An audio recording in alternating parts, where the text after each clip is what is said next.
Now to the victims of the school shooting in Winder, Georgia.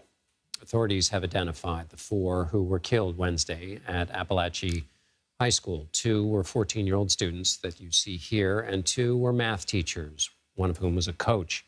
9 others, 8 students and 1 teacher, were hospitalized with gunshot wounds.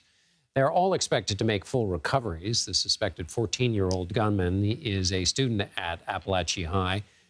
He's in custody, and police say he used an AR-style rifle, the most commonly used weapon in mass shootings.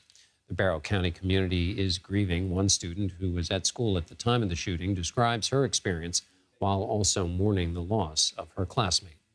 We all went to the corner of the room, and and someone did receive a message that he did die, and he was a very sweet kid. He did not deserve this. Neither did the coach or everyone else.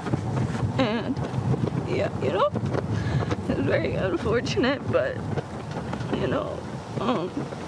I just hope that the shooter finds God and that God forgives what they did. CBS News senior national correspondent Mark Strassman is in Winder, Georgia. Mark, what do we know? What more do we know about the victims? Well, first, John, some good news in a moment that could use some good news. 9 people were either wounded or hurt during the shooting. 8 of them have now been released from the hospital. The 9th is in stable condition. That's the good news. Now the rest of it. This is a community that is experiencing a lot of anguish that is real and that is raw.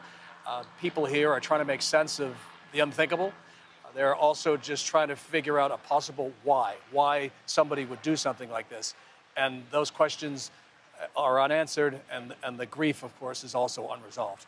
Yeah, Mark, tell me about, is there any, I know it's really early, but any new information about the shooting suspect's history with law enforcement or motive that's come out since the shooting?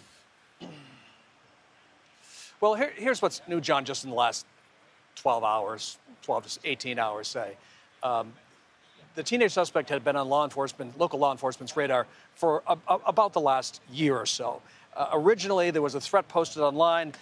Neighboring county deputies went to the suspect's house, talked to his father and to the boy, asked him whether he did it. He denied doing it.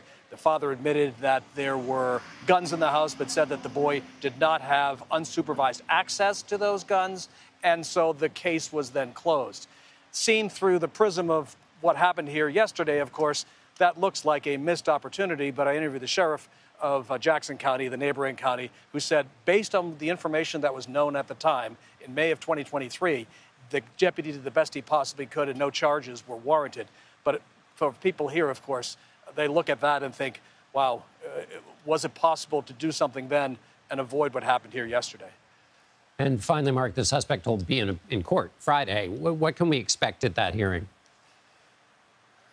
Yeah, I think the hearing in the morning is going to be perfunctory, John. I think he'll be informed of the 4 murder charges against him. They'll try to work out whether he has representation, and if not, and if he needs a lawyer, they'll begin the process of getting him one.